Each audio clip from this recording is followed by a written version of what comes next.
work only 8 hours per day. Workers do not have legally binding contracts, but they are called as and when required, and this has been the case for more than 12 months.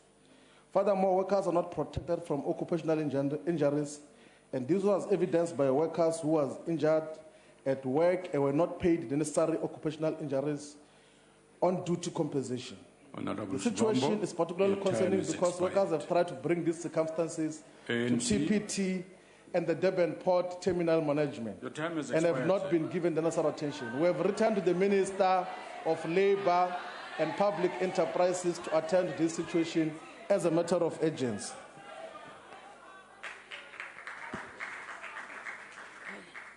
The ANC applauds the deal reached by Iran and 6 world powers, China, the United States, France, Britain, Russia, and Germany, which stipulates to lift a 13-year sanction embargo on Tehran in exchange for limiting its nuclear program. The agreement is the fruit of 21 months of negotiations. The comprehensive agreement was clinched after more than 2 weeks of tough bargaining in the Austrian capital, Austria. The ANC believes that the deal is a victory of diplomacy and dialogue. South Africa has always spoken out against the language of threats and coercion, including the unilateral sanctions that have been unfairly and justly imposed on Iran. Moreover, the ANC welcomed the lifting of sanctions against Iran and further reiterates its support for Iran's inalienable right to use nuclear energy for peaceful purposes. The ANC is looking forward to the resumption of normal bilateral economic and trade relations with Iran once the sanctions have been lifted, as that will lead to the resumption of trade relations between us and Iran. The historic agreement is testament to success of negotiated and diplomatic solution, to which South Africa has steadfastly and continuously lent its Honourable full support. I thank you. Thank you. IFP. Thank you, Deputy Speaker. Deputy Speaker, the atrocity that is the practice of canned lion hunting took center stage recently at the Durban Film Festival when the documentary Blood Lions premiered on the 22nd of July. It is safe to say that this barbaric practice and throwback from the days of colonialism is nothing but an abhorrent relic from an evil past. It's high time that South Africa stands up and says that its wildlife is no longer for sale to the highest international bidder. This practice continues unabated at home in South Africa and in most of our fellow neighboring states as well. International news recently reported on the killing of an icon of Zimbabwean wildlife, Cecil the lion, who was baited, wounded by a hunter's bow, tracked, and then shot dead 40 hours later by an American tourist, Walter Palmer, who allegedly paid 35,000 pounds, which is almost 700,000 rand, for the opportunity and privilege of killing Cecil and then attempting to have his head mounted on a wall at his home in the United States. Canned lion hunting is a disgrace. Why should the very few hunting operators be enriched at the expense of the many who will now never be able to see a Cecil the lion proudly wandering our vast African expanses? We must protect and conserve our wildlife. This is a duty and sacred trust. Our lions are apex predators, the pride of African wildlife. They Honourable deserve Member, nothing less. your time has expired. We salute the Minister of Tourism, who NFP. featured in a documentary, Blood Lions. Thank you. Honourable Deputy Speaker, honourable members, the National Freedom Party has taken notice with dismay the recent revelations relating to PRASA. Most notable are the death threats to the chairperson of the PRASA board, Mr. Popo Molefe, and the recent dismissal of PRASA Chief Executive Officer, Mr. Lucky Mochana. These death threats and dismissals and the circumstances surrounding them should be a cause of great concern to all South Africans. We need to ask serious questions about the intentions and motives behind these occurrences. The National Freedom Party is of the opinion that these shenanigans are ultimately aimed at gaining control of PRASA's pairs with dire consequences for transparency and accountability in this state entity. We also find it shocking that PRASA's head of engineering services, Mr. Daniel Timkulu, had been appointed without his qualification being verified. How is it possible that such gross administrative incompetence has no repercussions? The NFP calls for a full inquiry into the appointment process followed by PRASA and for the stringent disciplinary action to be taken against those in the administration who had failed to verify Timkulu's qualification. We stated boldly that the road which has been exposed in PRASA, its operations and administration, is symptomatic of the incompetence of the ANC's government. I thank you. ANC. Thank you very much, Deputy Speaker.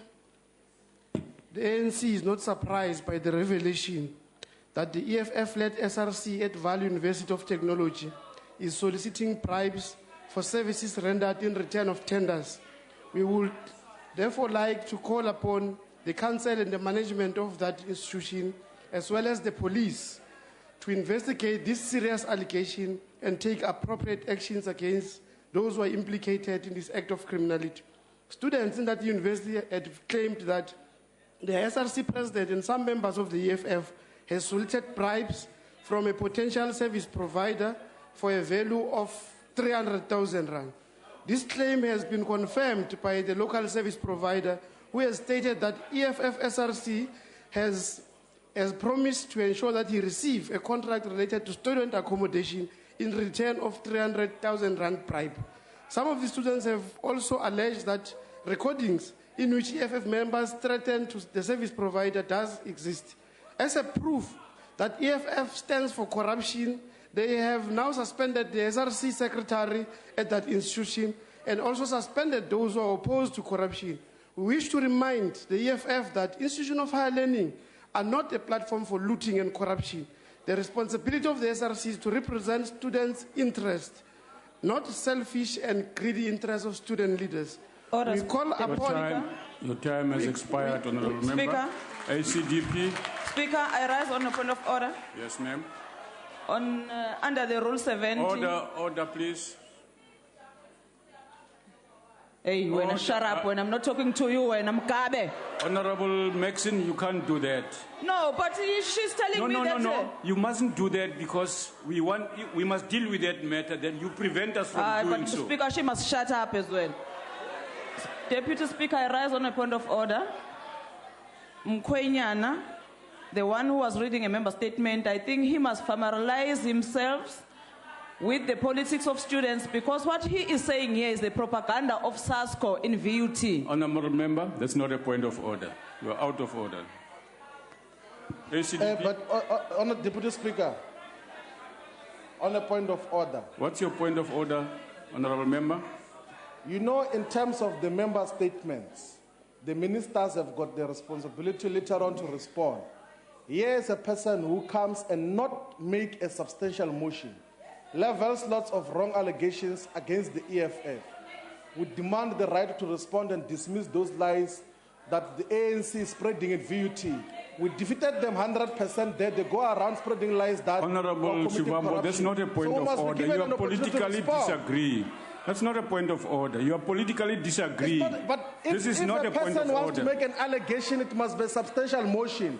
It can't just be a statement. That is what the rules say.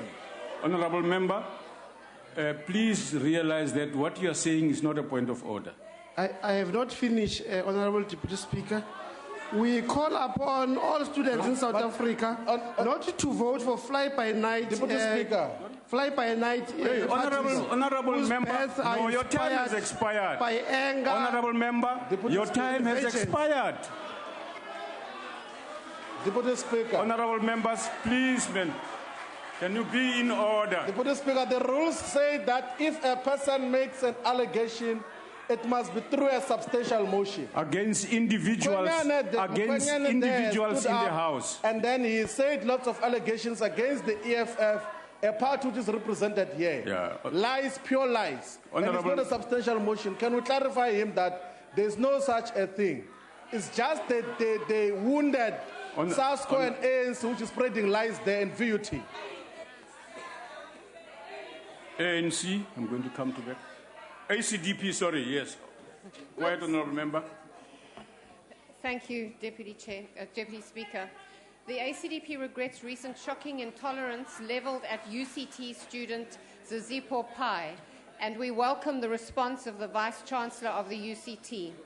The following words are Zizipho's. I am pleased to report that the Vice-Chancellor of UCT has responded to my letter informing him that I do not accept the SRC's unconstitutional and irregular decision to expel me from the SRC and requesting him to review the SRC's decision and set it aside. The Vice-Chancellor states that he has requested the decision and basis for the decision from the SRC and will obtain expert advice. He also states that the university has dismissed the UCT Queer Revolution's complaint against me, re my Facebook post, that we are institutionalizing and normalizing sin. May God have mercy on us. He concludes by saying that he has been appalled by the reaction of many, including members of the university, and in particular to the invasion and vandalization of my office, harassment and intimidatory tactics. I am currently in the process of identifying the members who have conducted themselves criminally and breached the university's student code and SRC's standing rules and orders,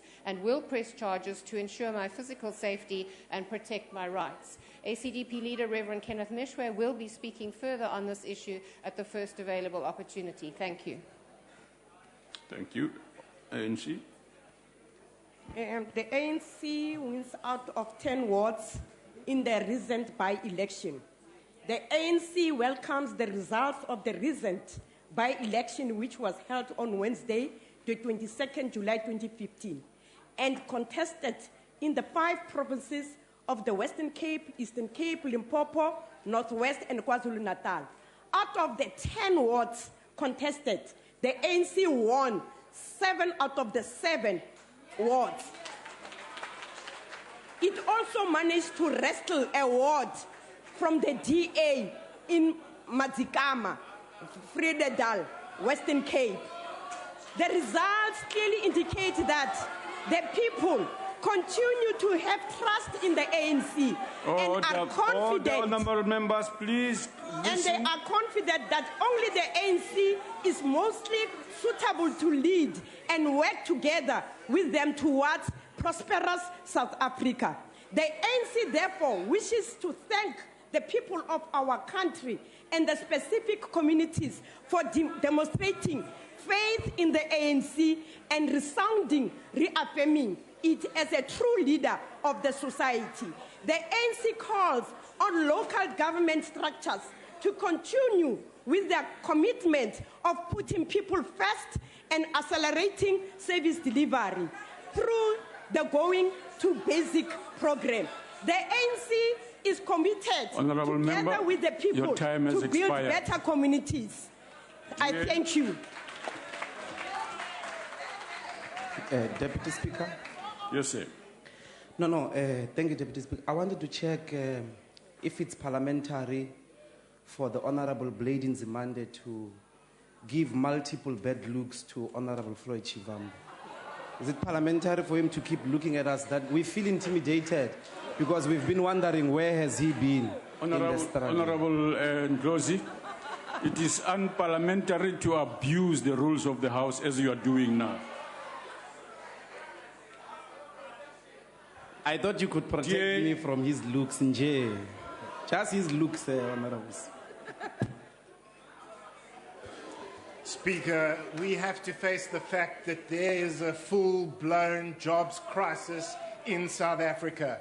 The number of people who are unemployed increased by 321,000 from 4.9 million to 5.2 million in the first 6 months of 2015. And that excludes the 2.4 million people who wanted a job but who had given up looking for a job.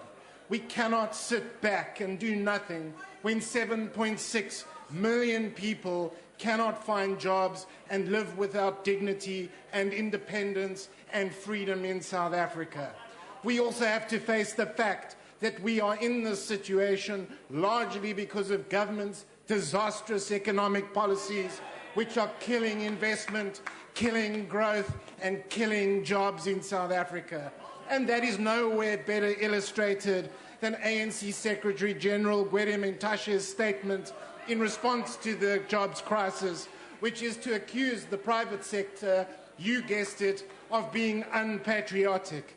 That is rich coming from a man who has brought us water shedding, load shedding, and now job shedding. That is why more and more people are now realizing that who do not have jobs, that if they want that you can have jobs or you can have the ANC government, but you cannot have both. That is the truth, and that is why we have a jobs crisis in South Africa. Your time has expired. ANC. Thank you, Deputy Speaker. The ANC commends the Ekurhuleni municipality for opening two fully fledged modern clinics in the Tswelopele Clinic in Vosloorus and Palm Ridge Clinic near Alberton. These clinics will help alleviate overcrowding and improve primary health care in the East Rand. Within just a week after opening, the new Tswelopele Clinic has treated over 670 patients, while the 1-month-old Palm Ridge Clinic has attended to over 6,000 patients. The ANC is also pleased by the Ekurhuleni municipality's commitment to further construct 8 more clinics to continue enhancing residents' primary health care facilities. These clinics include Motsamai Clinic in Katlehong, Villa Lisa Clinic in Vosloorus, Dugatole Clinic in Germiston, Kumalo Clinic in Katlehong, CSC Clinic in Katlehong again, Crystal Park Clinic in Binoni, Silope Tema in Kwatema, and the Sangweni Clinic in Tembisa. This initiative has confirmed the ANC as an organization that is truly delivering on its electoral mandate and its commitment to introduce a patient-centered approach in the delivery of health services by aggressively reducing the time patients have to wait to receive services and medication. I thank you. Ahang, SA. Thank you, Deputy Speaker. The high rate of unemployment, particularly of young people, is of serious concern. We call on government, trade unions, civil society, private sector to find solution to this monumental problem as soon as possible. This high level of unemployment diminishes self-respect of our young people. We must work on restoring our young people's hopes and make sure that they do get employment and become productive. Without them being part of contributing to our economy, this country has no future. I thank you. Thank you, Honourable Member, ANC. Thank you, Deputy Speaker. The ANC would like to condemn in the strongest possible terms the conduct of Cape Town Mayor and DA leader in the Western Cape, Ms. Patricia de Lille.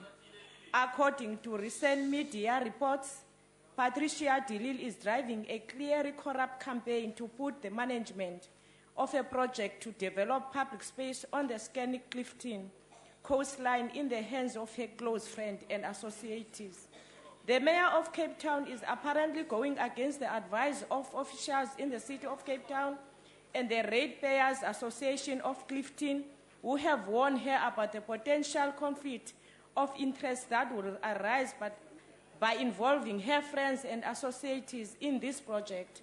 The people concerned are de Lille's social friends, whom she visits and wines and dines with on a regular basis during her visit to their palatial homes in the affluent Camps Bay. We say shame on you, Patricia de Lille, and the DA. Once again, you have revealed yourself to be a hypocrite who claims to be fighting against corruption and malpractices in the public sector, while at the same time committing it for the benefit of your friend. I thank you. Yeah. Deputy Speaker, sectors of the mining industry are circling the drain. If government refuses to act, it will have to take responsibility for those sectors disappearing. That will dramatically worsen the lives of millions of South Africans. Still, Gwede Mantashe has the gall to call on mines to review their retrenchment plans. Where was he when the mines warned that government policies would lead to a weaker industry and job losses? Then the ANC said, that is just white monopoly capital talking. Now, what has come to pass is exactly what the mining companies predicted, and the ANC is trying to blame the mines because jobs are being lost. There are 3 steps the ANC could take immediately that would restore some confidence to the mining industry. The ANC needs to reassure people they will back away from their ideologically driven, economically suicidal plans. First, agree to the principle of once empowered, always empowered. Withdraw the MPRDA pending a rewrite that will recognize the need for the mines to be financially sustainable within a framework of legislative certainty, and declare an intention not to raise the 26% BEE ownership level. The ANC must start putting the livelihoods of South Africans before its own mad ideological dreams. ANC. The ANC welcomes the re-establishment of diplomatic relations between the governments of Cuba and the United States of America through the reopening of embassies in their respective countries. This signals a historic step forward and a great achievement after 54 years of enmity and isolation of the 2 neighboring countries. The ANC, therefore, commends both President Barack Obama and President Raul Castro for taking bold steps in building trust and goodwill between their 2 countries. We view this initiative as an important step towards the total normalization of relations between the US and Cuba. We trust that these developments will culminate in the removal of economic blockade, which took its toll on the quality of life of the Cuban citizens, so that Cuba can pursue its own chosen path of developing its economy without interference from any country. The ANC commends the commitment of its government and the progressive peoples of the world for standing in solidarity with the people of Cuba and the successful call and campaign for the release of the Cuban Five. Furthermore, the ANC once again appeals to its government and the progressive people of the world to go on extra mile in solidarity with the Cuban people in calling for the US Congress to demonstrate commitment to the normalization of relationships between these 2 countries by ensuring that this important historic step decisively leads to the total lifting of the USA economic embargo of Cuba that has throttled the Cuban economy for many decades. I thank you. Honorable members, that concludes member statements. Let's hear ministerial responses. Honorable Nzimande. Honorable Mulewa. Deputy Honorable Speaker. Quinty. Go ahead. Deputy Speaker, I rise to strongly agree with Honorable Bongo that institutions of higher education, just like the rest of society, must be no-go areas for tenderpreneurs. Some of the steps that we are taking to try and curb this kind of a problem is, for instance, to ban students and SRCs from sitting in tender committees in our higher education institutions. And also to ensure that monies that are in the hands of student representative councils are indeed used in the manner in which they are supposed to be. As Minister, I am very concerned about this allegation of the EFF involving the EFF-led SRC at the Vaal University of Technology. And I wish to say that I, on my side, will also make sure that the university goes to the bottom to actually investigate this matter. Thank you very much. Honorable Mulewa. Thank you very much, Honorable Deputy Speaker. I rise to respond to the issue raised by Honorable Member in relation to canned lion hunting from the IFP. Let me start by indicating that Section 24 of our Constitution, subsection B, Roman numeral 3, refers to the need for South Africa to secure ecological sustainable development and use of our natural resources while promoting justifiable economic and social development. Having said that, I want to also indicate that South Africa has, for a long time, over many years, developed a very good track record on conservation. We are among the best in the world. It is for that reason that in the wild, we today have around 3,000 lions in the wild. That's the African lions. And those lions that are kept in bred in captivity are around 6,000. There is a policy in South Africa, there's a law actually, National Environment Management Biodiversity Act, that is followed by the TOPS regulations, Threatened and Protected Species Regulations. Regulation number 26, I've said it here before in this house, that it actually prohibits any form of hunting that's cruel, and we are on record saying that no tranquilization, the list of those things that are not to be done are listed in there. And nobody has to actually practice hunting in that manner. I've been on record, as I am today, that anybody in South Africa who's aware of anybody who's hunting under this condition must actually refer that person to us, will be on that person. We are amending the regulations to allow time period of between release and breeding not to be short as it is right now. Time has expired. Thank you. Honorable Quinty.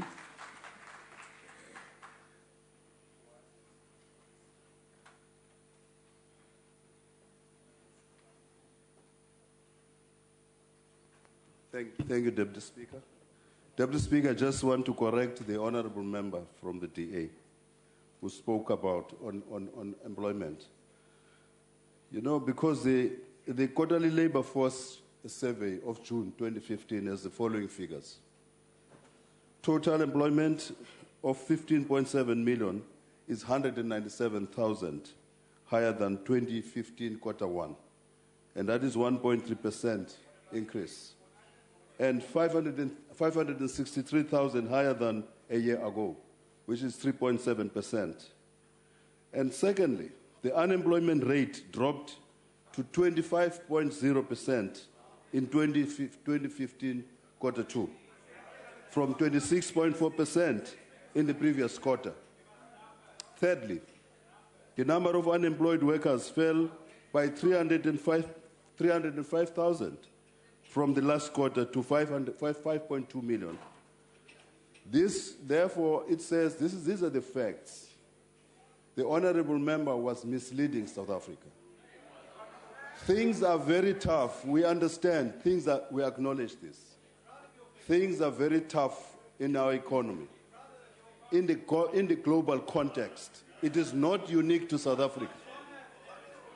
Therefore, we must, as South Africans, when we talk about these facts, before we throw in politics like the honorable member is doing, we must say, what are the facts? So that South Africans can understand the truth behind the tough times we're going through as a country. Thank you very much. Thank you, Honorable Oliphant. Ngiyabonga Sekela Somlomo. Sekela Somlomo ngiyafisa ukusho ukuthi kumhlonishwa uShibambo ngizoyilindela incwadi evela kuwe emhlonishwa. But into bekufanele ngabe uyenzile. Ngabe ululeke abasebenzi ngokomthetho we-Labor Relations Act nangako Employment Equity Act ukuthi sine institution CCMA bekufanele immediately bathathe ikhalazo zabo ikakhulukazi uma kuza ekuthenini bakhokhelwa ngaphansi kwabanye abasebenzi kodwa bebenza umsebenzi ofanayo. Mhlawumbe ke kufanele ukuthi ke sibe nethuba sithathane through ukuthi ama-amendments abavuna kanjani abasebenzi. But ke while ngisalinda incwadi ngocela ukuthi nje batshela abasebenzi ukuthi abaphuthume kwi-CCMA ukuze icase yabo ithathelwe phezulu. Ngiyabonga Somlomo. Thank you very much. Are there any further ministerial? Honorable Mwakura Matori. Thank you, Deputy Speaker. Well, we should not celebrate job losses in our economy. These losses are occasioned by the global environment, particularly when it comes to mining, where you have had the collapse of mineral prices across the globe. So it is not only here, it is happening across the globe. And we are urging the mining houses that as they consider steps to retrench workers, they must follow Section 52 of the Mineral Resources Act. Because it is important in the sense that that section allows for consultation and inclusive involvement of all the stakeholders. So we are definitely appealing that that section be the route that is followed as the retrenchment route is being chosen. Secondly, we are in dialogue with our stakeholders. There are no bridges that are broken.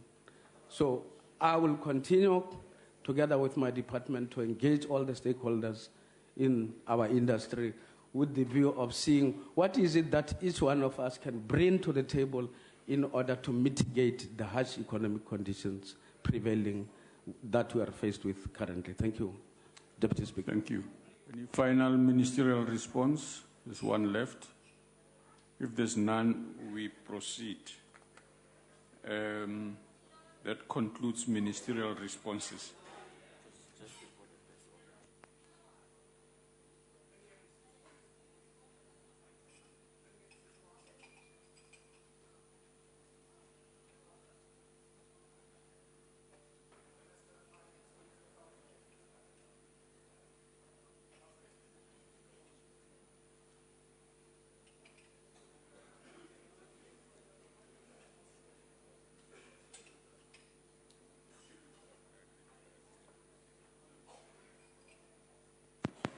The Secretary will read the first order of the day.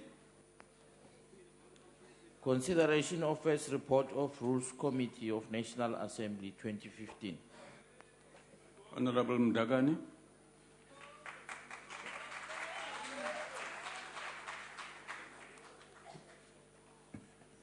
Thank you, Honorable Deputy Speaker, Honorable Ministers, Deputy Ministers, and Honorable Members. My intention was to talk on the report, but I'm advised that I must read the report as it is for Hansard purposes. If I take some of your time, Honorable Members, you'll bear with me. The Rules Committee of the National Assembly, having considered the proposals of the amendment of the Rules of the National Assembly, recommends the following amendment to the rules. Section 1 is definition. Definitions: parliamentary protection services mean any employee authorized by Parliament to perform security and protection services within the precinct of Parliament, and includes all parliamentary staff members employed, appointed, assigned, delegated, and contracted by Parliament to perform security and protection function within the precinct of Parliament. And the rule that we are amending is Rule 53A, removal of member from the chamber. If a member refuses to leave the chamber when ordered to do so by the presiding officer in terms of Rule 51, the presiding officer must instruct the Sergeant at Arms to remove the member from the chamber and the precinct of the Parliament forthwith. 2, sub 2, if the Sergeant at Arms is unable in person to effect the removal of a member, the presiding officer may call upon the Parliamentary Protection Services to assist in the removing of a member from the chamber and the precinct of Parliament. Sub 3, a member who's removed from the chamber in terms of sub rule 2 is thereby immediately automatically suspended for a period applicable as provided for in Rule 54 and may not enter the precinct for the duration of the suspension.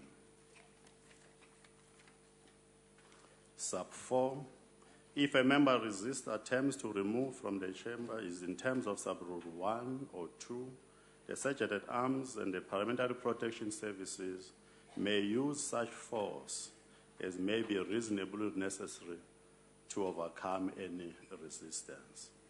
Sub 5, no member may in any manner whatsoever physically intervene in, prevent, obstruct, or hinder the removal of a member from the chamber in terms of these rules. Sub 6, any member or members who contravene sub-rule 5 may, on instruction of the presiding officer, also be summarily removed from the chamber and the precinct of Parliament forthwith. Sub 7, if proceedings are suspended for the purposes of removing a member or members, all other members must remain seated or resume their seats unless otherwise directed by the presiding officer. Sub 8, when entering the chamber on instruction of the presiding officers, A, members of the Parliamentary Protection Services may not be armed, and B, members of the security services may not be armed except in extraordinary circumstances in terms of the security policy. The security policy of Parliament is existing, is there, it was accepted by Parliament in terms of that policy. Sub 9, members who have removed from the chamber would be escorted off the precinct by Parliamentary Protection Service personnel and will not be allowed to enter the house or precinct of Parliament as the rule prescribed. Sub 10, if a member offers resistance to being removed from the precinct, members of the security services may be called upon to assist with such removal. Sub 11, in the event of violence or reasonable prospect of violence or serious disruption ensuing in the chamber as a result of a member resisting removal, the presiding officer may suspend proceedings and members of the security service may be called upon by the presiding officer to assist the removal of the members or member from the chamber and the precinct of Parliament forthwith in terms of Section 4, Sub 1 of the Powers, Privileges and Immunity of Parliament and Provincial Legislatures Act Number 4 of 2004, or may intervene directly anywhere in the precinct in terms of Section 4, Sub 2 of the Act when there is immediate danger to life or safety of any person or damage to any property. Sub 12, whenever a member is physically removed from the chamber in terms of this rule, the circumstances of such removal must be referred by the Speaker within 24 hours to a multi-party committee for consideration. Sub 13, the House may approve standard operating procedures recommended by the Rules Committee for the exercise of these functions, in particular in relation to the use of Parliamentary Protection Services and members of the security services for this purpose. Standard operating procedures, member refusing to leave the chamber. 1, if a member refuses to leave the chamber, the presiding officer asks the Sergeant at Arms to remove the member from the chamber. The Sergeant at Arms, Sub 2, the Sergeant at Arms approaches the member to explain in a respectful manner that the instruction of the presiding officer must be complied with and that failure to do so can constitute a grave offense and have serious implications, including that the member may need to be physically removed from the chamber. Sub 3, if a member still refuses to leave, the Sergeant at Arms indicates to the presiding officer that the member refuses to comply, whereupon the presiding officer informs the House that the Parliamentary Protection Services are to be called upon to assist. Sub 4, the Parliamentary Protection Services personnel enter the chamber upon the instruction of the presiding officer and proceed to remove the member or members concern under the direction of the Sergeant at Arms. The last one, members of the public in a gallery who participate in a disorderly conduct will be removed by the security services. We submit, Honorable Deputy Speaker, that this House should consider the report and approve it if it feels necessary. Thank you very much.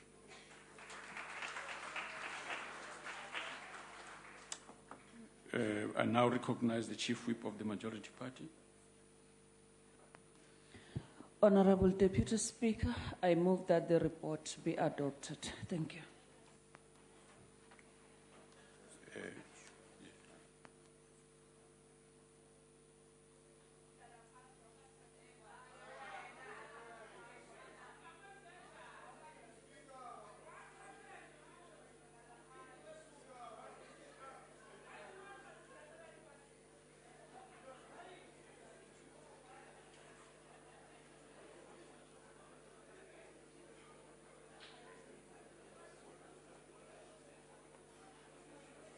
Honorable members, attention has been brought to me about a technical amendment that was supposed to be made here. And this is what the table is referring to. They had it in their records.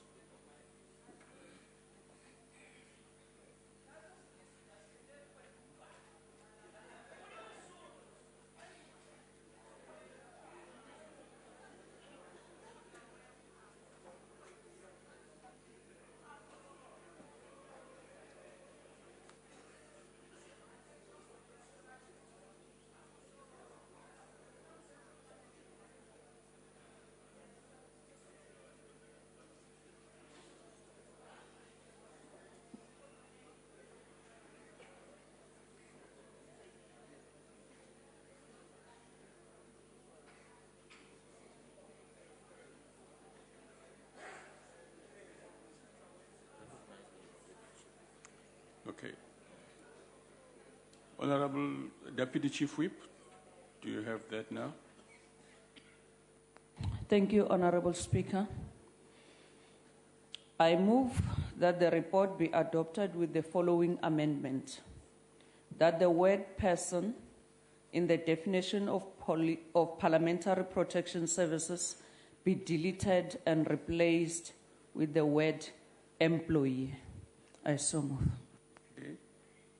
And now put the question as indicated. Are there any objections to the report being adopted? Okay. There being objections, I now put the question. Those in favor will say aye. And those no. Thank you. The ayes have it. Honorable Deputy Speaker, we want to make a declaration. Okay. And then later on, we're going to divide the House. Okay. Go ahead. Go ahead, Nat. Yeah, we will come there.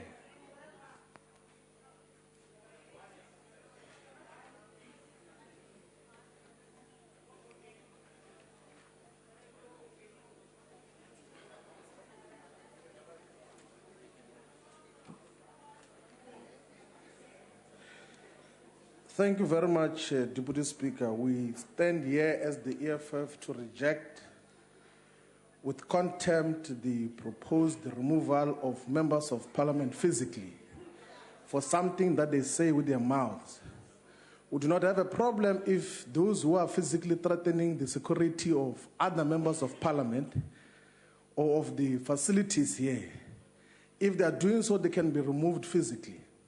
But for something that you say with your mouth, you can't remove an elected member of parliament physically. So that is the nonsensical approach that is being asked for us to adopt in this particular parliament. We can never agree to that.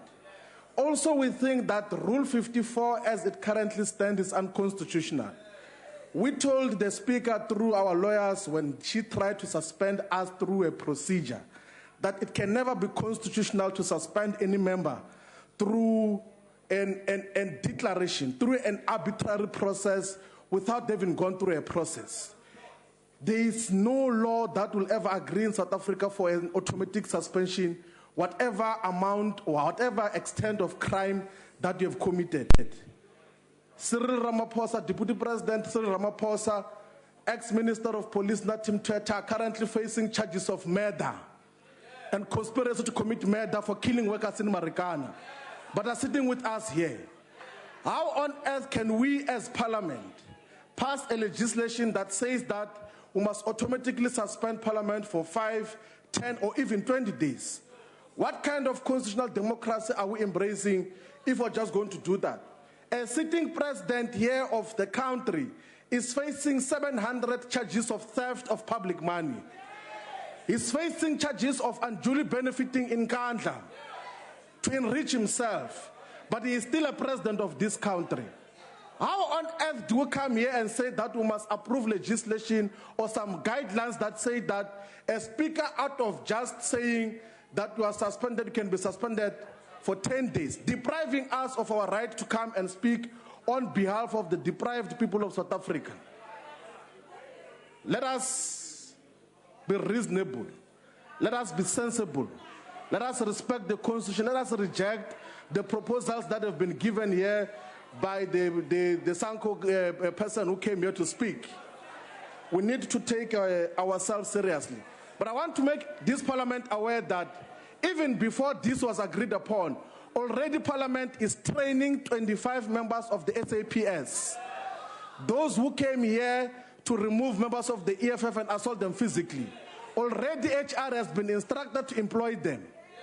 Against all odds, against the advice of the security services here in Parliament, both the chair and the deputy chair of the security services in Parliament are not agreeing with this nonsense, but it's being implemented through a Dion van der Spoor without following proper procedure.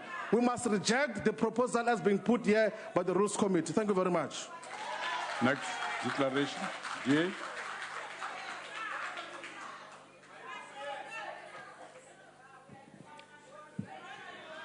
Oh, the honorable members.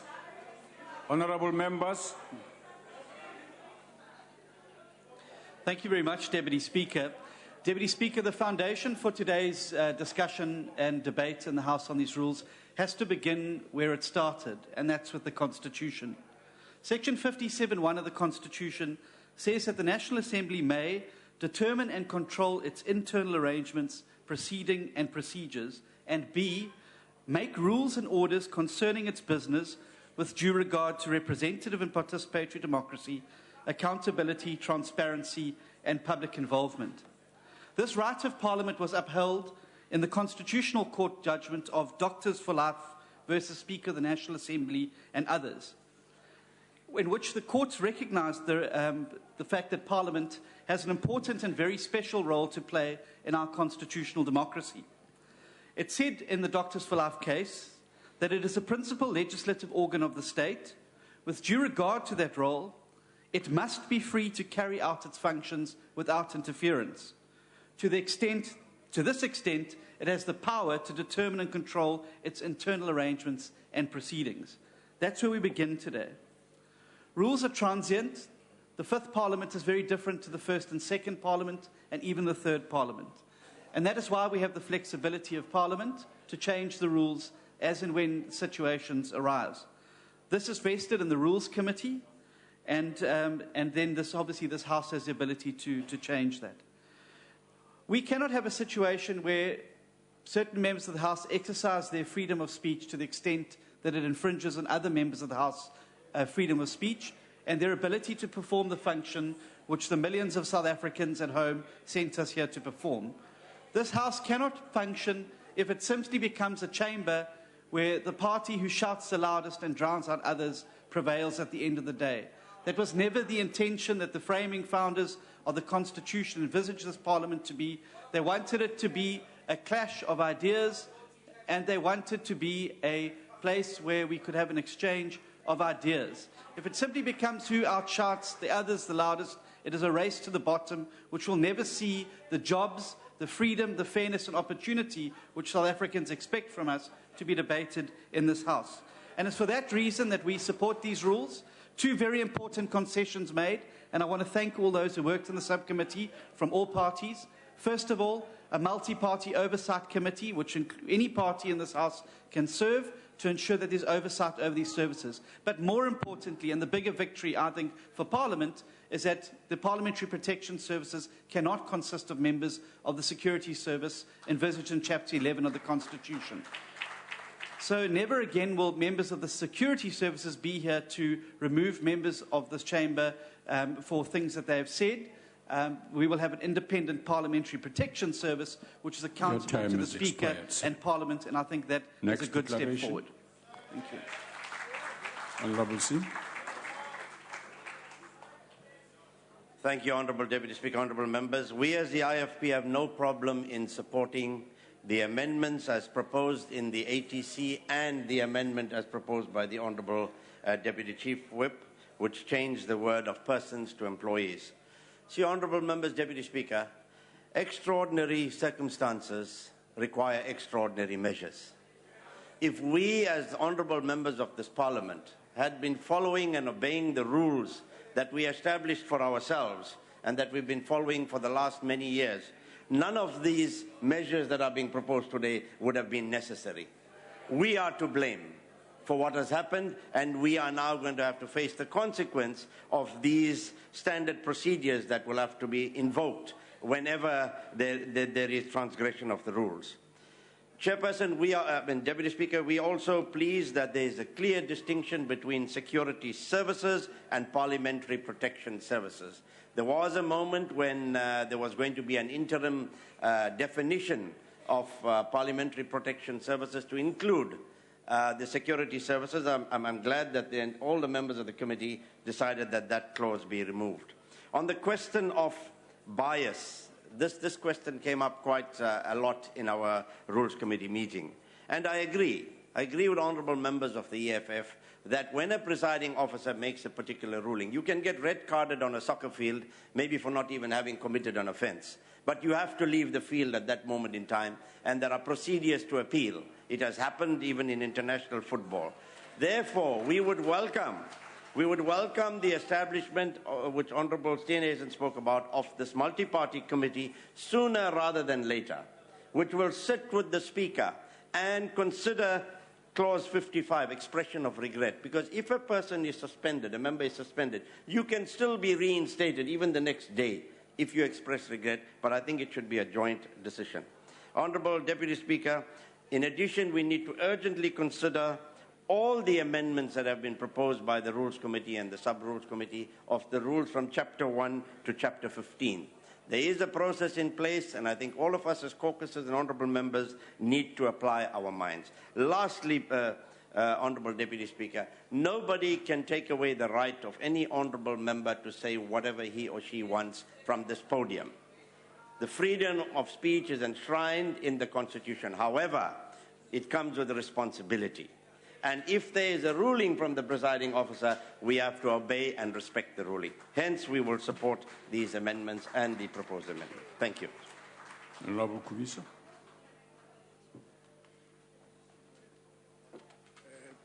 Deputy Speaker, thank you very much. Honourable members, the National Parliament, as the highest legislative body of the land, derives its mandate from the Constitution.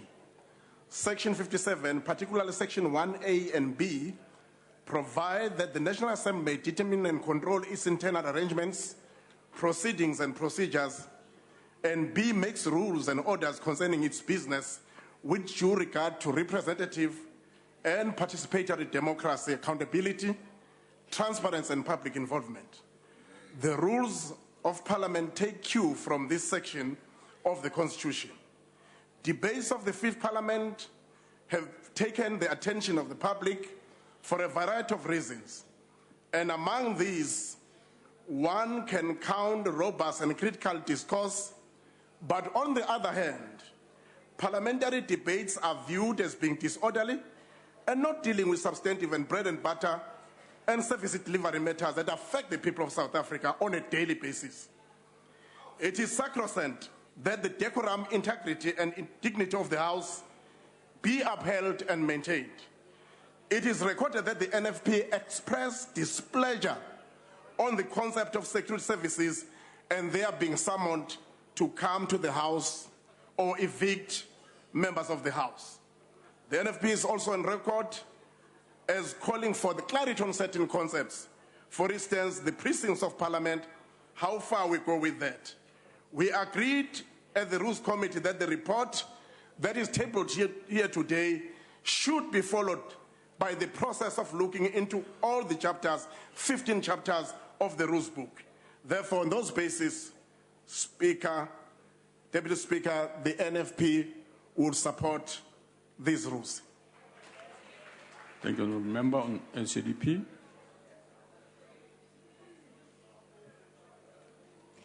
Thank you, Deputy Speaker. The ACDP will support the proposed amendment of the rules of the National Assembly. We commend the Rules Committee and in particular the subcommittee on a job well done in the face of very real challenges. One of the obstacles to finding agreement was a difference of opinion regarding the use of either SAPS or private security for an interim period of 6 months, while a capable parliamentary protection service is adequately trained. The ACDP has not been in favour of private security services being used, but considering the court ruling and the sensitivities around the use of SAPS, we have agreed to this interim arrangement on the understanding that any procurement services in this regard will be fully open and transparent and considered by a multi-party committee. The credentials and track record of potential private security companies must be above reproach. A member removed from the chamber in terms of the rules is automatically suspended and may not enter the precincts for the duration of the suspension. Now, claims that this is arbitrary are not valid, as the process is clearly spelled out in the rules, and when members choose to contravene the rules, they know exactly what the agreed repercussions will be. Also, very importantly, when a member is physically removed from the chamber, it will be referred by the Speaker within 24 hours to a multi-party committee for consideration. The ACDP is satisfied that the amendments are necessary and have the potential to ensure that disruptions in the House are no longer accommodated. Thank you. UDM. Thank you, Honourable Member. Honourable Deputy Speaker and honourable members, recently I said that a race to the bottom is currently underway in our Parliament. I said we engage and deal with our nation's challenges less according to national interests and the need to create a better life for all, but more according to cheap political point scoring and vote maximization at all costs, and mostly according to the primitive doctrine that might is right. Even now, through these amendments, we are entrenching the culture that might is right when we should instead be seeking a political solution to our differences. To solve our political problems, we need to address the conditions that gave rise to them. We are not in favor of rules that are created for specific application but general application. However, we support these amendments as they seek to restore parliamentary order and decorum. As we do so, we once more caution that using administrative processes to solve political problems is problematic. One of the reasons why we support them is simply because all of us here, without exception, have a constitutional mandate to discharge, and Parliament as an institution has a responsibility to create an environment that is conducive for all of us to perform our jobs. The multi-party forum is indeed an important institution that will serve as an important constraint over the power of the presiding officers. Say support Alendo, but we say we need to seek a political solution. Thank you very much. Thank you. Honourable Member. Honourable Boy, ANC.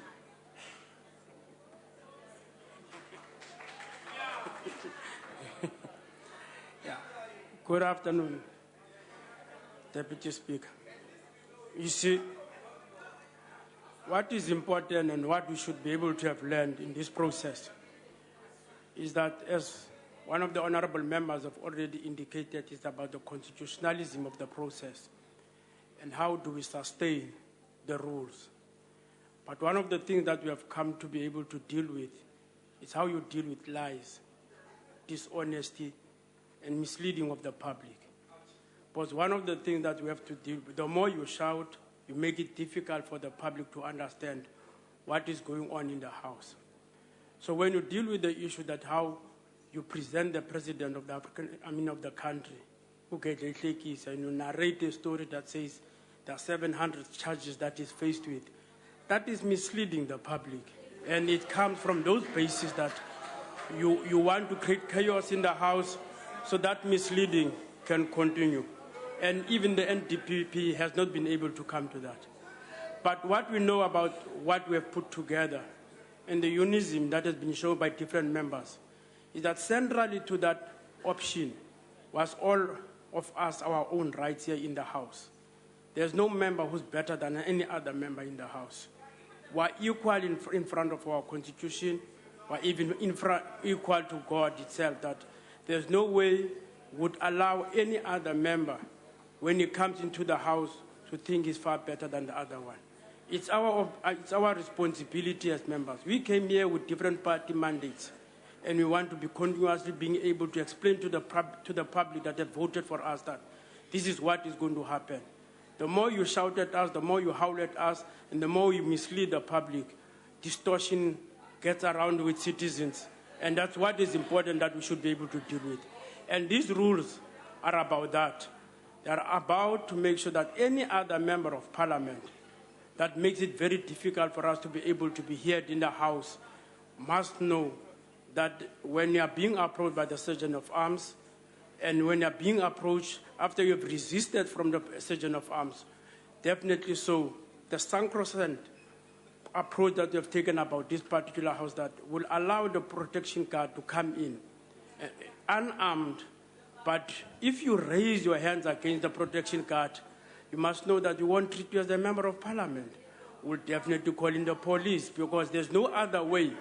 We're going to allow a situation where you are going to, they will come in the House because they've got a constitutional mandate to look at an environment where crimes are being committed. If you are not a member, you'll behave as a member. When the Speaker speaks, you listen to the Speaker. When the Speaker says to you, honorable member, you're misbehaving, can you leave the House? You'll have to listen to that one. But if ever you have decided that you are above all these particular arrangements, you are going to face the breath of the law. Thank you. Honorable members, I now put the question again. Are there any objections to the report as amended being adopted? There being an objection, I now put the question. Those in favor will say aye. And those against? I think the ayes have it. A division. Okay. A division. A division having been called, the bells will be rung for 5 minutes.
Well, you're still watching PM News right here on the SABC News channel, and that is the live feed from the National Assembly, where the parties have been discussing the amendments to the current parliamentary rules. Now, if you recall, this was brought on by the recent unruly behavior of some of the MPs in the National Assembly. Now, today, the issue of debate was who should come into the National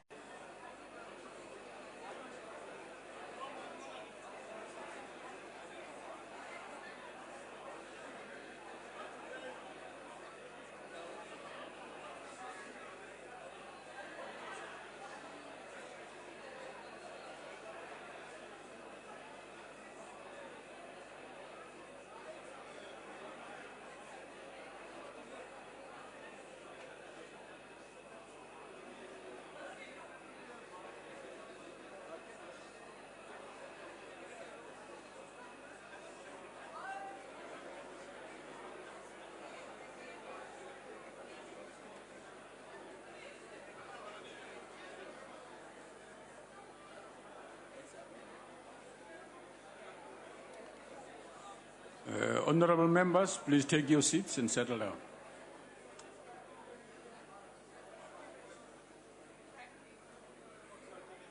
I would like to remind members that they may only vote from their allocated seats.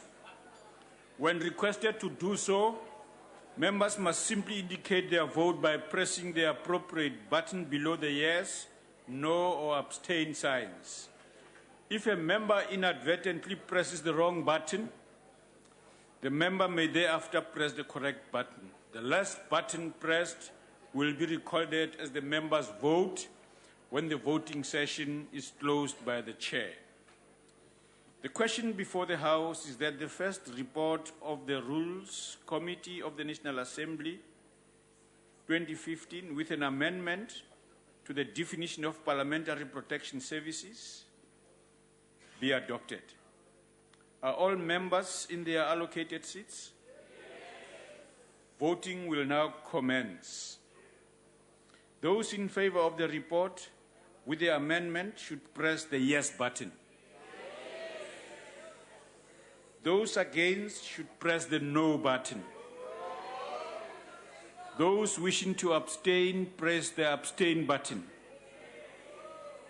Have all members voted?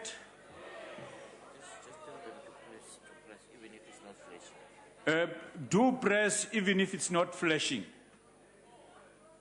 Even if it's not flashing, just keep press. All right. Thank you, honourable members. The voting session is now closed.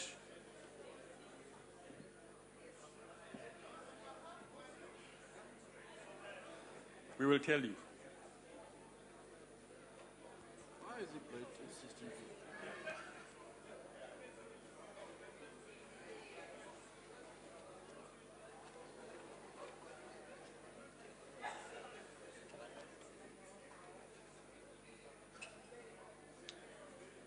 Honourable members, the result of the division are as follows. The yes, 307, no, 16, abstain, 0.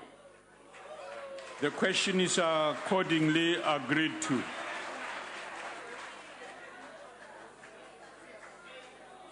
The Secretary will read the second order of the day.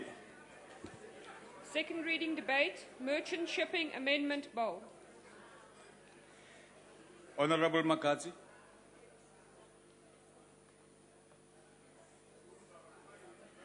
That's not Makas. Huh? Where is she? Sorry? Sorry? Where? Him? Who?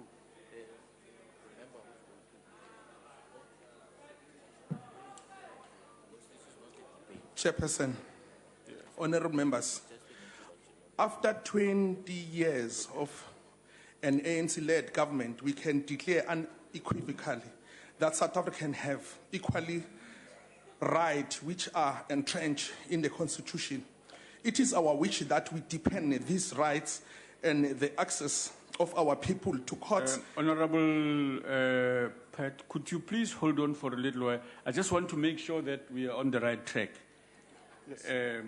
Can we just confirm that? The argument is that there is no debate at all. Okay. The member will only control.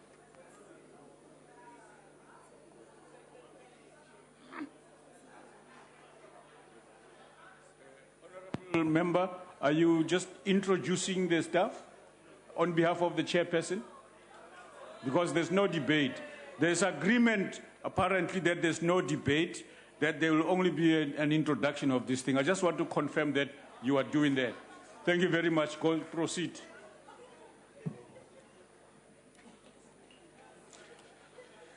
It is our wish that we depend these rights and the access of our people to courts, the institutions of state, schools, hospitals, and other public facilities. The ANC will continue to strive to improve the equality of government services for all our people wherever they live. Within the framework of government, policy of Merchant Shipping Amendment Bill and complying with our international obligation, we are also achieving modernization and introducing aspects to this important area which will benefit our people. The bill was published for comments in the Government Gazette, number 36329.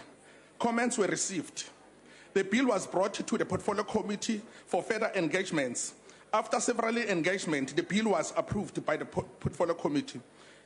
The bill seeks to align the Maritime Labour Convention 2006 and Work-in Fishing Convention 2007 with the International Labour Organization, a United Nations body aimed to promoting the rights of the seafarers at work, encourage decent employment opportunities, enhance social protection, and strengthen dialogue on work-related issues. This bill and amendments are essentially designed to introduce the concept that seafarers have certain rights and can accrue certain income from fishing of their performance subsequently. This is an important breakthrough because there is an imbalance of power between vessel owners and seafarers. We are also establishing the idea of collecting society, which is coming together of or ability to come together. This bill will also play a pivotal role in making sure that the 6 pillars of the NDP are realized, which are the mobilization of all South African, building of key capabilities, human, physical, and institutional, building a capable and a developmental state, active engagement of citizens in their own development, fostering of strong leadership throughout society, expansion of economy, and making growth inclusive. Ngaloko besicela ukuthi nendlo isupport le bill. Ngiyabonga.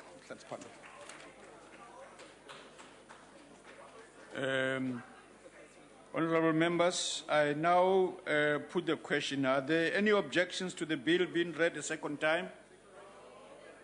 Honourable Speaker, we don't agree that there must not be a debate. There's laziness creeping into Parliament. We must debate. We are prepared for a debate here. We didn't agree that there must not be a debate. And you are saying there is an agreement. We think there's laziness creeping. So we're just going to declare and go home. And we're done. We're being paid money to work. So we must debate. You pass corporal punishment laws, you go home. That's it. Yeah, honourable member. We must debate. We're prepared for a debate. At least we must voice that out that we did not agree and would like a debate of this amendment. Deputy Speaker. Yes, honourable member. Deputy Speaker, Parliament works according to a system. We have committee work. We then have debates in the Chief Whip's Forum, and then the programming committee, the discussions like this take place. We can't have this discussion every time it comes to the floor about there was agreement in the programming committee, there was agreement in the Chief Whip's Forum. There was no opposition to the program whatsoever. So, I mean, it's not fair now to expect us to have a debate We have a member who's prepared a declaration, which was my understanding of what the agreement was. But we agreed in the Chief Whip's forum and programming that there's no debate on this. So I think it's very unfair for us to have a debate if our members aren't prepared. Deputy Speaker. Yes, Honourable Member. Before you call the principal against me, we disagreed. We even said that the DA is colluding with the ANC to render laziness in Parliament. We must debate. We are here to work. Everybody must come prepared with facts, with debate. Let's debate. Let's debate. Okay. I've heard you. I've heard you. No, honourable members, I've heard. Yes, Honourable Chief Whip. This is a drama that is unnecessary. A collective decision cannot be overturned by one party. We have agreed there's no debate on this. And if he wants to debate, he can debate in the committee, not now. Deputy Speaker, yes. I just want to clarify because I can't allow what the Honourable Ndlozi has said to stand. He certainly did not say that at the Chief Whip's forum, and he did not say that at programming. He's saying it now in the House. And I would say to you what laziness is when you can only get a few of your members into the House when you're voting on important things. That's laziness. Honourable Speaker, it is lazy that we are being persuaded to come to Parliament and not work and just only agree about corporal punishment. The EFF is here ready to debate each and every one of you one by one, that side one by one. We are ready to debate. We are ready to put the facts and dismiss this bill on a basis of a substantial debate. One by one, we can debate all of you. Honourable Ndlozi, we are not afraid. Take your seat. Take your seat. Honourable Mafisa. Kubisa. Deputy Speaker, there are many issues that were discussed at the Chief Whip's forum, including the monetary bill, Mandela Day, and other issues, including this one. We unanimously agreed that there will be no debate here, only declarations. Thank you. Honourable members, let's get the first declaration. We now... Sorry?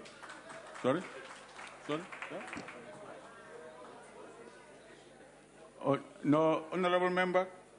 Let's follow my procedural bosses say that we should first put the question and then we'll go into the declarations. I put the question. Are there any objections to the bill being read a second time? This is a strange procedure. Absolutely. Yes, in terms of the rules, you put the question. And then they must stand up and answer. Are there any objections to the bill being read the second time? Okay. Anybody wishes a declaration? I think we agree with that, yes? Declarations? Go ahead, Ndate. Thank you, Honourable Speaker. The Democratic Alliance supports this bill on the basis of the important alignment to current international standards expressed and agreed to in the form of the Maritime Labour Convention 2006 and the Work in Fishing Convention 2007. These international legal measures are incorporated into this amendment bill and are aimed at improving working and living conditions for seafarers. This, in the opinion of the DA, succeeds in meeting the needs of the industry. However, we need to place on record the following concerns. The sanction or penalty for contravening a particular condition is still not clear. Further development should also be considered on aspects like agreement between ships masters and seafarer on behalf of employers, total banning of children on merchant ships, extension of the compulsory monthly account to include all benefits. Entitlements should include an option for independent facilitation of complaint procedures and agents. ILO Director General Guy Ryder described this process of securing benefits to the most globalized of the world's workers, namely seafarers, as an inspiring example for all economic sectors. However, our efforts in this regard in South Africa is a rather shameful economic example. Each year, we still rely on about 12,000 foreign vessels to carry 96% of our exports in the rest of the world.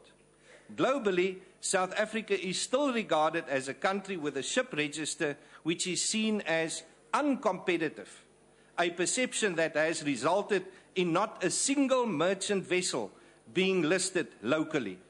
The DA recognizes this huge opportunity for job creation will incentivize the industry and get our flag amongst the best in the world.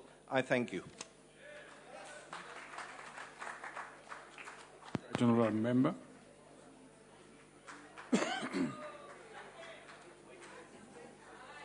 Thank you, Honorable Deputy Speaker. The Merchant Shipping Amendment Bill seeking to amend the Merchant Shipping Act of 1951 is a belated yet welcome intervention to regulate labor conditions of those working in the maritime industry. This amendment bill gives effect to the Maritime Labour Convention of 2006 and the Work in the Fishing Convention of 2007. Both conventions were adopted by the United Nations International Labour Organization, and South Africa is a member of both. Central to the Maritime Labour Convention is a desire to better protect abandoned seafarers and provide financial security for compensation to seafarers and their families in cases of the seafarer's death or long-term disability. These international legal measures are aimed at improving working and living conditions of seafarers, the most globalized of the world's workers. As it is, 90% of the world trade is conducted through the oceans, and South Africa is better placed geographically to benefit from rising trade between BRICS members and increased trade into the rest of Africa. Without South Africa, merchant shipping industry, we will never realize the potential. About 98% of this country's internationally bound trade is carried by ships, and at least 160 billion a year is paid for shipping services to foreign owners and operators. The Maritime Labour Convention places a lot of emphasis on fair labor practices in the maritime industry. We have seen reports of how these international merchant shipping companies mistreat their workers. The most recent being case of Taiwanese merchant ship caught treating their workers like slaves in South African shore. This bill will not be of any use if it does not specify a basic minimum wage of at least 8,500 for seafarers and dock workers within the borders of this country. We cannot be celebrating our integration into the world's economy by adopting some of the most heinous labor practices from our trading partners.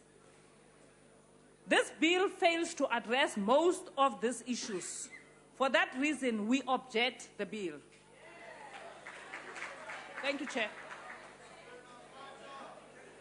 Honorable Klengwa.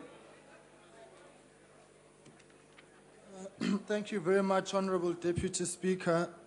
This bill is an essential amendment which seeks through its amendments to align the Principal Act 1951 piece of legislation with the values and the provisions of our Constitution. It further aligns our domestic legislation with current international convention, which in turn provides us with the comfort and knowledge that our sailors have global protection of their rights. The working and living conditions that our sailors are subject to at times is beyond belief. Through this bill, we'll ensure decent living and working conditions for them, and will most importantly ensure that children under the age of 16 years are not employed on merchant ships. We agree that the bill is a great step forward in improving the operations and the image of the maritime industry, both domestically and internationally, and accordingly, the IFP will support this bill. We do also want to place on record that the sanctions and penalties provisions will need to be further looked at to ensure that there's greater clarity on this matter, and that the areas of ambiguity which we find ourselves charting in at this point in time are clarified. But the IFP, having said that, will be supporting this bill. I thank you. Thank you, Honourable Member. Honourable Member, NFP. Honourable Deputy Speaker and members of this Honourable House, the National Freedom Party welcomes the Merchant Shipping Amendment Bill, which seeks to amend the Merchant Shipping Act of 1951. As a participant in the deliberations during the drafting of both the Maritime Labour Convention and the Work in Fishing Convention, it is incumbent on this legislature to enact domestic laws which will give effect to the essence of these two conventions. The National Freedom Party believes that by aligning domestic legislation to global instruments, global protection to the rights of seafarers and decent working and living conditions are ensured.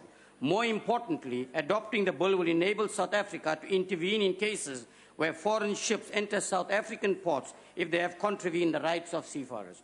The amended legislation contained in the bill is also of particular importance for South Africa, with the current focus on Operation Phakisa. Sustainable development of our oceanic resources entails more than the management of biological and mineral components. It also has to take the working environment of those who are involved into consideration. In particular, the National Freedom Party welcomed the legal prohibition on employing children under the age of 16 from being employed on merchant ships, the introduction of entitlement of seafarers' leave, regulated working hours, social benefit, and facilitation of complaint procedures on ships. We also welcome the explicit requirement of fishing vessel owners and skippers to ensure that basic conditions of employment rights are extended to workers on fishing vessels.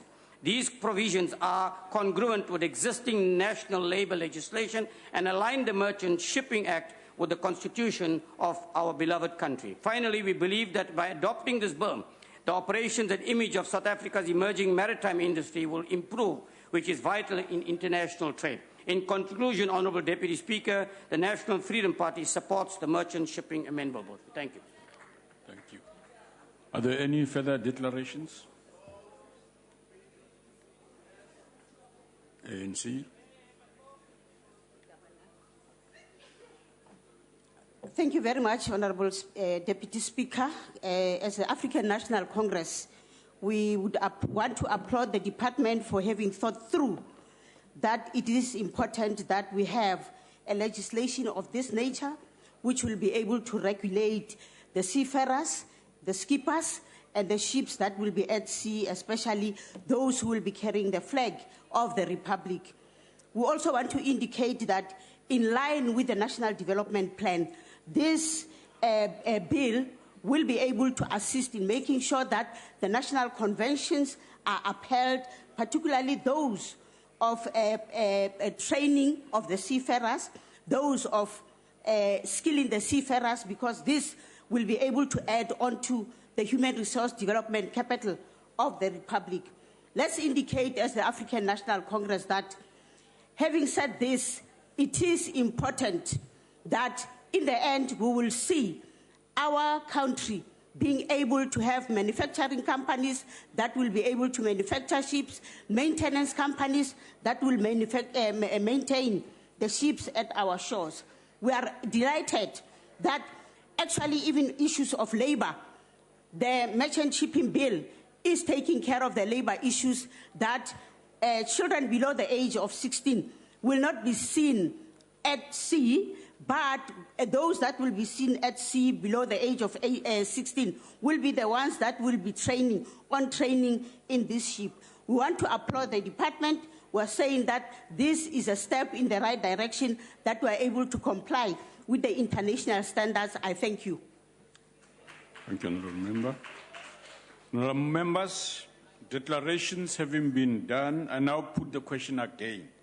Are there any objections to the bill being read a second time? No objections, agreed to. The Secretary will read the bill a second time. Merchant Shipping Amendment Bill. The bill will be sent to the National Council of Provinces for concurrence.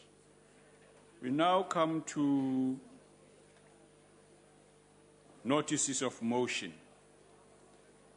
In line with the motion moved by the Chief Whip of the Majority Party, we now come to, as I say, notices of motion. Does any member wish to give notice of a motion? Yes, Honourable Member.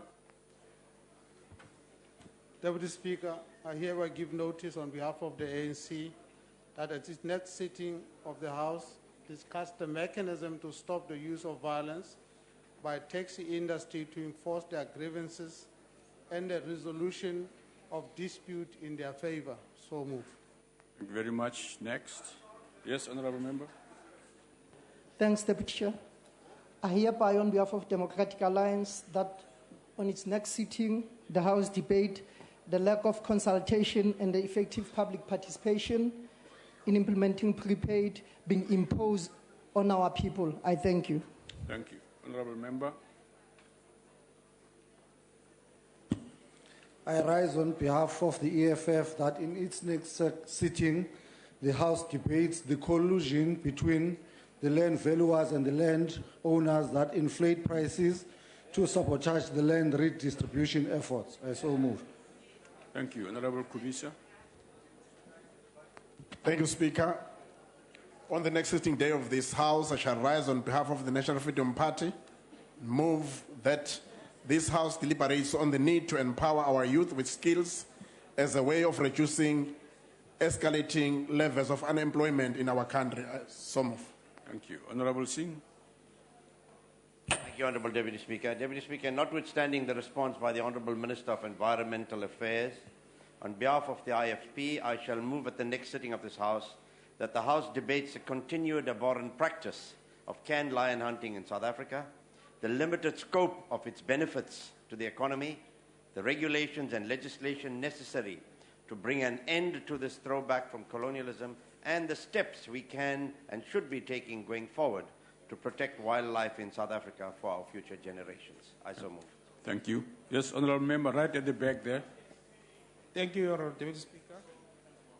I move on behalf of the African National Congress that in the next sitting, the House discuss the strengthening of the legislation geared at prosecuting bogus initiation schools and kidnappers of young boys for initiation.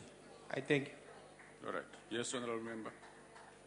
Thank you, Deputy Chair. I move on behalf of the EFF that... Go ahead. You've taken over your fellow members' chance. Okay. Go ahead. Thank you, Deputy Speaker. I move on behalf of the EFF that this House in its next sitting discusses that clinics be open for 24 hours, 7 days a week, to offer comprehensive, quality and equitable primary health care. Thank you. Yes, Honourable Member. Thank you, Deputy Speaker.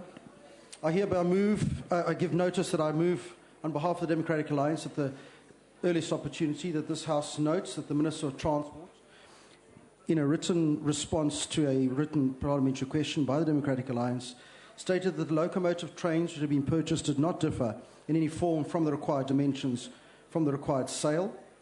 Notes further that the relevant documents predating the replies show that the dimensions of the trains are in fact not in the required scale.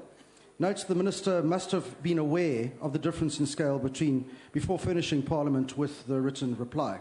Resolves to refer the Minister to the Powers and Privileges Committee to investigate the Minister on the charge of deliberately misleading Parliament and report back to this House. Thank you. Yes, Honourable Member at the back there. At the back there, Honourable Member at the back. Thank you, Deputy Speaker. Yeah. I hereby give notice on behalf of the African National Congress that in its next sitting, the House discussed ways to speedily address the emergency using by tribalism in seeking to resolve the dispute in the demarcation of municipality boundaries. Thank you. Thank you. Yes, Honourable Member. Honourable Member, you're now sitting and not wanting to rise. On your feet, please. Thank you, Honourable Deputy Speaker. I rise on behalf of the EFF that in its next sitting, the House debates the golden handshakes paid to disgraced and corrupt parastatal executives. Okay. Thank you. Yes, Honourable Member? No, that's not the case. Yes, Honourable Member?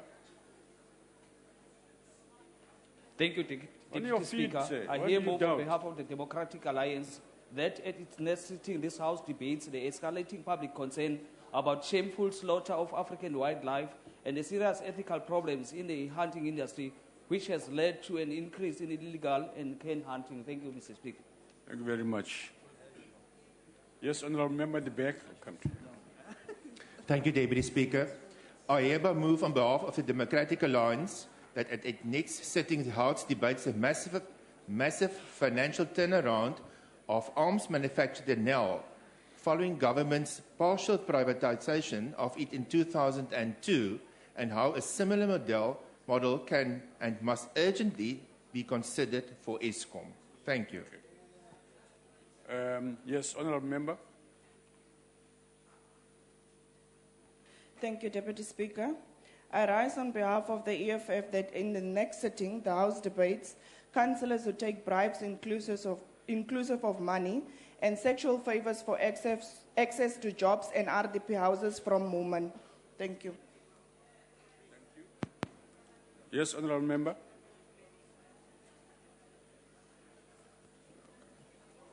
Thank you, Deputy Speaker. I rise on behalf of the EFF that in its next sitting, the House debates exorbitant price of textbooks, particularly for academic purposes, as a fundamentally and anti-intellectual tax regime. I so move. Thank you. Yes, Honourable Hill. Thank you, Deputy Speaker. I hereby move that this House debates at its next sitting the arrest of Mr. Andile Lili, who is a member of the Provincial Executive Committee of the ANC in the Western Cape, for his comments that people should, and I quote, kill rapists and robbers in our community, and I quote, in a brutal manner. And I quote again, once these poor people find someone committing a crime, they must kill that person immediately, unquote.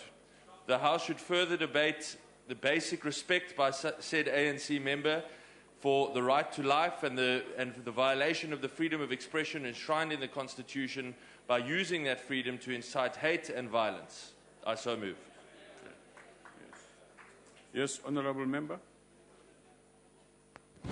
Thank you very much, Honourable Deputy Speaker. I move on behalf of the Inkatha Freedom Party, the needs of this House. The House debates the need to overhaul and revamp South Africa's education system so that it becomes globally competitive and responds to the collective needs of the job market through the provision of quality education and construction of the necessary infrastructure. I so move. Thank you, Honourable Member. Yes, Honourable Member. Thank you, Deputy Speaker. I rise on behalf of the EFF that in its next sitting, the House debates the impact of music piracy on the ability of artists, in particular, emerging young black artists to earn a sustainable living. I so move. Thank you, Honourable Member. Any other? Yes, Honourable Member. Thank you, Deputy Speaker. I move on behalf of the ANC that in its next sitting, the House debates creation of 6 million jobs by 2019 through the new expanded public works program. I so move. Thank you. Honourable members, we now move to motions without notice. Are there any motions without notice? Yes, Honourable Member.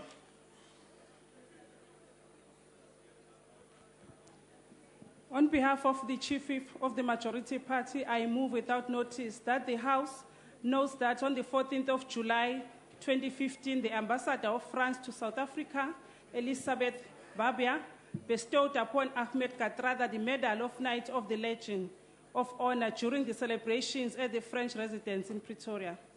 Further notes that the French Legion of Honor celebrates the accomplishment of distinguished individuals, irrespective of sex, social background, and nationality.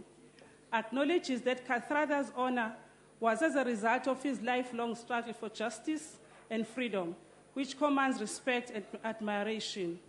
Recognizes that the National Order of the Legion of Honor was established in 1802 and is the highest decoration in France, divided into 5 degrees of increasing distinction.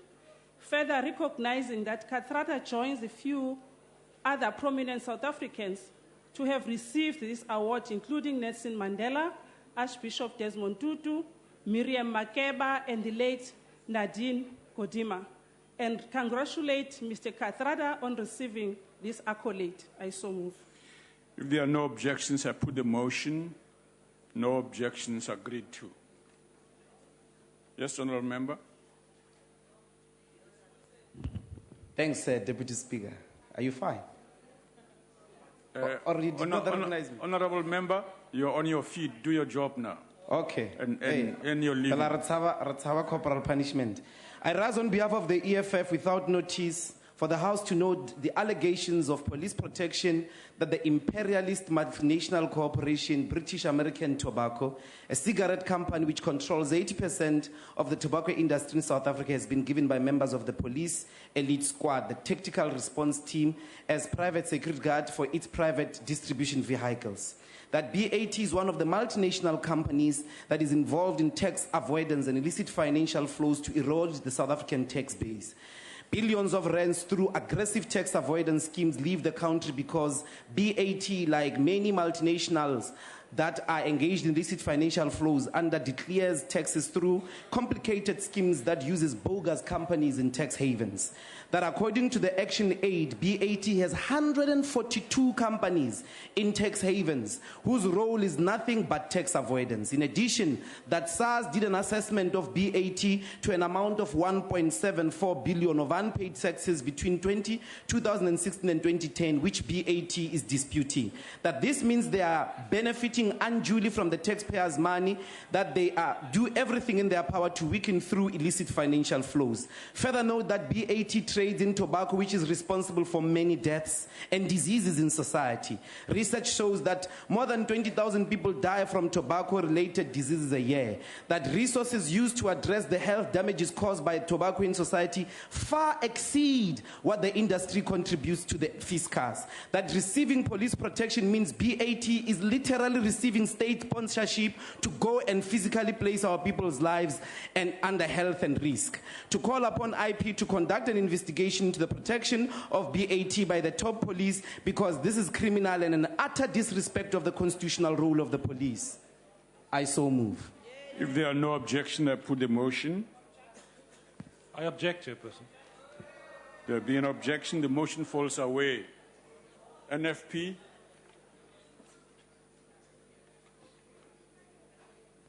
Thank you, Honourable Deputy Speaker. The NFP moved without notice that this House notes that in mid-June 2015, I had the misfortune of a vehicle breakdown close to the Grahamstown area where I felt unsafe.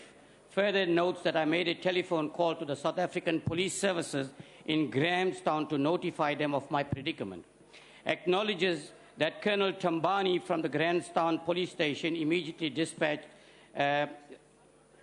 immediately informed the Traffic Department of the Eastern Cape. Traffic Officer Taleni, Sentile, Mekutu, and Midwai came and provided me with assistance and safety whilst I was in a very unsafe place. Also further acknowledges that Colonel Tambani also dispatched Constable Nguni to remain with me for protection until I received assistance. Congratulates the SAPS of Grahamstown and the Eastern Cape Provincial Traffic Department under the leadership of Mr. Peterson, Chief Traffic Officer Peterson, for going beyond the call of duty to assist me and to provide protection, and commends the action of both the SAPS Grahamstown and the Eastern Cape Provincial Traffic Department, which shows that whilst there are challenges and negative publicity, there are officers who serve as a shining example of their commitment and dedication, which is hoped for, and others will follow. I so move. Thank you. Are there any objections to the motion?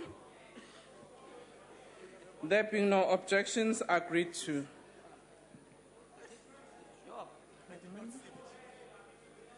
Honourable Member.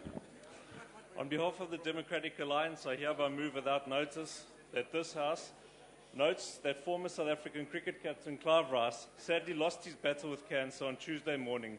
Although CyberKnife had worked, a spot on his lung proved a further challenge. Recalls that the cricket legend was at the top of his game at the height of apartheid, limiting his international experience because of sanctions against our teams.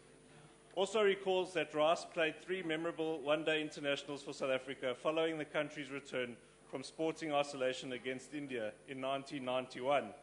Acknowledges that he played 482 first-class matches, scoring 26,331 runs at an average of 40.95. Also acknowledges that he took 930 wickets at an average of 22.49. Further acknowledges the great loss his passing brings to the cricket fraternity in South Africa and around the world, conveys our sincere condolences to the friends and family of Mr. Clive Rice. May he rest in peace.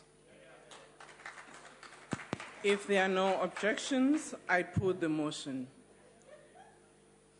No objections agreed to. Honorable Maxson. Thank you, Honorable Chair. I rise on behalf of the EFF to move without notice that the House notes that a burglary happened in the office of Party Leader of EFF, Honorable Julius Malema. Notes that on the morning of the 29th July, EFF parliamentary staff arrived and found that the office of the President of EFF office door locks changed and other doors were left open. Further notes private and confidential files containing information of the EFF, some containing the CIC's travel and security information, submissions by whistleblowers within government and state institutions relating to matters like Nkandla, Eskom, Prasa, and Markana are missing. Demands all security agents of the state to keep a reasonable distance from EFF party political issues and not be puppet of the ruling party, because ANC ship is sinking slowly and surely. Further demands that the SAPS, together with Parliament security, investigate, and those who broke into the President's office must be caught and arrested, and those working with them must be exposed, because kunesandla semfene la. Acknowledge that criminal charges have been laid with the subs in Cape Town, and a report was sent to the Speaker's office. Further acknowledge that we remain unshaken and will never be intimidated by disparate elements who are losing political power. I so move. If there are no objections, I put the motions. Since there are objections, the motion fall away. Are there any further motions? Speaker, there's no objection. There's no one who's objected. You can't just object to an investigation, by the way. Honorable member. Honorable member of the ANC. Honorable Chair, I move without notice that the House note the distribution of learning content in digital and paperless classroom programs so as to enhance a high quality of teaching and learning in this era of electronic education. So I move. Thank you. If there are no objections, I put the motion. EFF objects. That is only in Gauteng. Matter falls away. Honorable Kubisa. Honorable House Chairperson, on behalf of the NFP, I move without notice that this Honorable House notes that well-known and much-loved Maskandi artist Mchengseni Ndidane Kwenza, who was born in Msinga, died in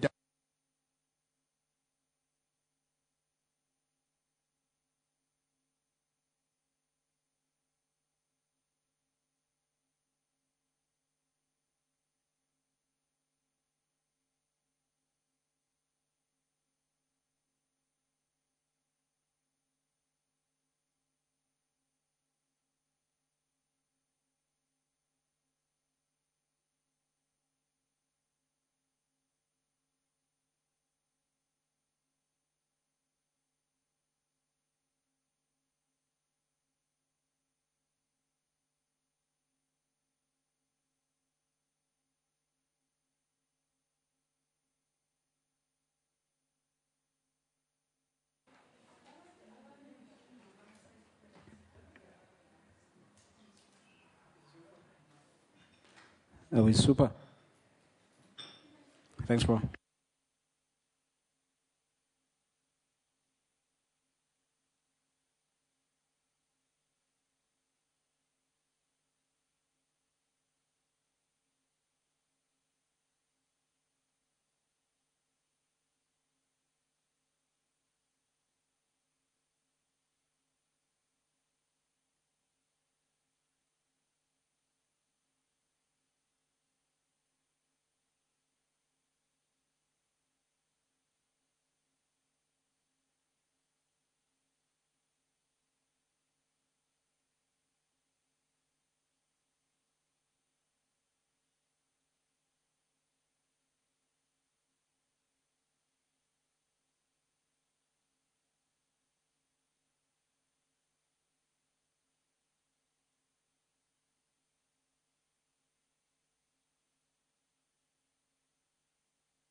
Ja, ja.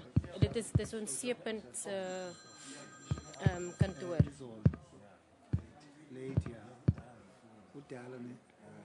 Nie CTP nie, net CT News at sabc.co.za. All right. Okay dan. Okay. Dankie. Bye.